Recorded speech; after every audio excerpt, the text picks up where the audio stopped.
नमस्कार। इन खबर में आपका स्वागत है।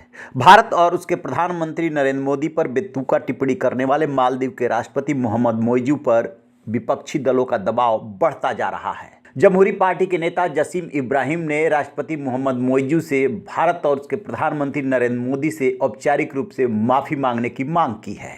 इब्राहिम ने ये मांग चीन समर्थक माने जाने वाले मोइजू की उन टिप्पणियों के संदर्भ में की है जिसमें इस महीने की शुरुआत में उन्होंने भारत का नाम लिए बगैर धमकाने वाला देश बताया था। पीएम मोदी ने लक्षद्वीप का दौरा करके कुछ तस्वीरें और वीडियो पोस्ट किए थे, उससे मालदीव में अकुलाहट बढ़ गई थी। उसके 3 मंत्रियों ने आपत्तिजनक टिप्पणी कर दी। बाद में उसको हटा तो दिया गया, उनके खिलाफ कार्रवाई भी हो गई, लेकिन भारत और मालदीव में कड़वाहट बढ़ गई। इसी दौरान 13 जनवरी को चीन की 5 दिवसीय हाई प्रोफाइल यात्रा के बाद स्वदेश लौटने पर मोइजू ने कह दिया कि हम छोटे देश हो सकते हैं, लेकिन इससे उन्हें हमें धमकाने का लाइसेंस नहीं मिल जाता। जमहूरी पार्टी ने ये मांग तब की है जब एक दिन पहले ही विपक्षी मालदीवियन डेमोक्रेटिक पार्टी ने कहा कि उसकी मोइजू पर महाभियोग चलाने के लिए एक प्रस्ताव रखने की तैयारी है, यानी कि मोइजू के खिलाफ वहां के विपक्षी दल एमडीपी ने महाभियोग लाने की बात कह दी है। वॉइस ऑफ मालदीव पोर्टल के मुताबिक जसीम ने जमहूरी पार्टी की बैठक के बाद मीडिया से बातचीत में राष्ट्रपति मोइजू से हाल में एक साक्षात्कार के दौरान की गई विवादित टिप्पणियों के लिए तत्काल माफी मांगने को कहा। इस बीच विपक्षी दलों की प्लानिंग से डर करके मोइजू पहुंच गए हैं सुप्रीम कोर्ट, क्योंकि विपक्षी दल चाह रहे हैं कि महाभियोग ला कर इनको हटा दिया जाए। मालदीव के मुख्य विपक्षी दल है मालदीवियन डेमोक्रेटिक पार्टी। वो इस समय मोइजू और उनकी सरकार को लेकर के काफ़ी आक्रामक है। जिस तरीके से मोइजू चीन की गोद में बैठे हैं, उस पर नज़र भारत की भी है।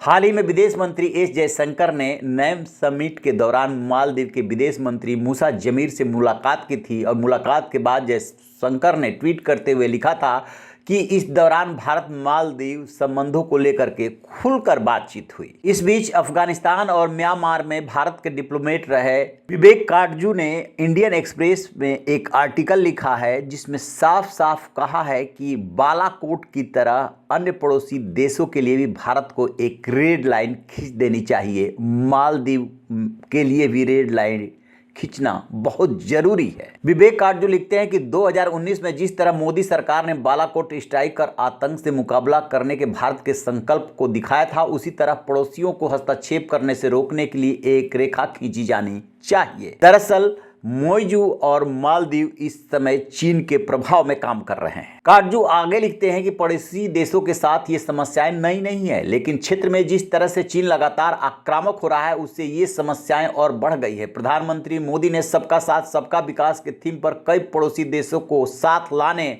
और चीन की हरकतों का मजबूती से मुकाबला करने की कोशिश की है। विवेक काटजू लिखते हैं कि पिछले 6 दशकों से भी अधिक समय से चीन ने पाकिस्तान को भारत के खिलाफ एक हथियार कैट्स पॉ के रूप में इस्तेमाल किया है। वो लिखते हैं कि इसी तरह हिंद कुश में मौजूद खनिज संपदा का उपयोग करने के लिए चीन तालिबान के साथ संबंधों को मजबूत करने की कोशिश कर रहा है। नेपाल में भी पूरी तरह से एक्टिव है, भूटान पर दबाव बना रहा है, श्रीलंका में अपनी मजबूत पकड़ बनाने की कोशिश की है। बांग्लादेश में शेख हसीना की सरकार मानती है कि भारत के साथ संबंधों को मजबूत बनाने में उसका हित है, लेकिन वहाँ के लोग और कई राजनेता इससे सहमत नहीं है। वहाँ भी चीन अपना प्रभाव जमाने की कोशिश कर रहा है, लिहाजा भारत को सावधान हो जाने और रेड लाइन खींच देने का समय आ गया है।